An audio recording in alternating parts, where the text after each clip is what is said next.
Hi, we were driving around over the weekend just looking at some of the local sites in Albany. We have a nice historic downtown area. We had lunch at Camille's downtown and just walked around for a bit.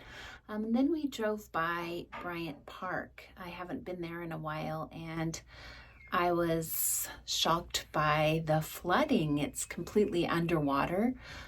It is something that happens seasonally here as the park is located at the convergence of the Calapooya and the Willamette rivers. So when both of those rivers rise, it floods that park completely. There's a lot of history there with Bryant Park. This is a park that offers a lot of recreation in the summertime. There's frisbee golf, there's an area for picnicking, a park for children, baseball and softball fields, and there's access to the river as well. This park was donated to the city of Albany by an attorney and a city surveyor. His name was Hubbard Bryant and his wife Ada. I'm not quite sure how to pronounce that. It's Adda. They donated the park with some restrictions back in 1911, and these restrictions included things like the city would be responsible for replacing the road coming in and out of the park, for any bridge repair or bridge that needed to be replaced coming in and out of the park. It also came with other restrictions like they prohibited the use of alcohol ever in the park, and they wanted council members that would control the finances, etc., for the park. Anyway, the city rejected this because they didn't like so many restrictions that came with the donation. I can read to you just a short excerpt from a newspaper article that I found at Herald. So much discussion has been brought up regarding the action of the council in the matter of Bryant's Park, and as certain newspaper reports have placed the council in a false light and tried to prejudice the people against the council in this matter, that the members of the city council feel that the whole proceedings of the council, together with the proposal of Mr. and Mrs. Bryant, be published in full, and we here set forth all of the facts to the best of our knowledge and belief. First, when Mr. and Mrs. Bryant proposed to place this offer at the disposal of the council, every member considered it a very liberal offer and that the conditions should all be met.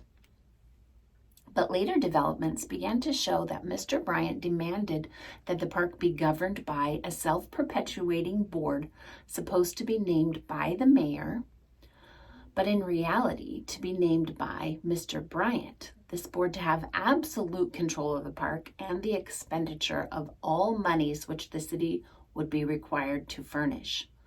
Also, this board would have the privilege of saying for what particular purposes the public park could be used, thereby making it not a public park, only in the sense that the city was paying for its upkeep, but having absolutely no say as to its regulation. This, as will be readily seen, would leave the park under the direct control of Mr. Bryant, as every member of the board, as appointed by Mr. Bryant, would feel in duty bound to accept dictation from Mr. Bryant. So you can see that there was a lot of politics surrounding this donation to the city. Just a couple of years later, in 1919, they removed this restriction about the council. So they kept the other restrictions that they had placed on it, but they accepted that donation, and a plaque was placed in honor of the Bryants in the park. It's been there, I don't know how many years, but it shows that it was dedicated in 1919 and has remained a park ever since. Because of the location near the Calapooya River and the Willamette rivers, there is a lot of flooding that happens in the park. So if it's after a particular rainy season or snow melt, if you see the rivers above a certain level, you can almost be guaranteed that that park is underwater and you won't be able to drive through it. You can drive up to it usually and see the high levels of water, but you wouldn't be able to use the park. But in the summer, it's really beautiful and always really green, just so much to do there. And one memory I have was my dad used to coach softball back in the 70s and 80s. And as a kid, we would go and watch those games. And one time my mother was running out to a game and she caught her foot on, they used to have these wire markers that went up that separated the parking area from the road. And my mother caught her foot, one of those, and poof, hit her head and knocked her out, got a concussion. So not the greatest memory, but it's one that I have nevertheless, probably a bit traumatizing for a kid. But yeah, so it is a great park, and we've had picnics there for class reunions and family reunions during the summertime. It's great for a lot of things like that.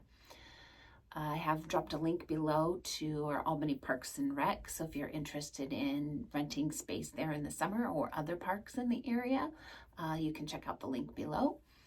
And if you have any comments, memories about Bryant Park that you have, or if you want to know about other parks in town or anything else about Albany, Oregon, I would love to hear about that so that I can make future videos addressing that. I would like this to be a resource for you and other people who want to learn more about our great town. So thanks for tuning in.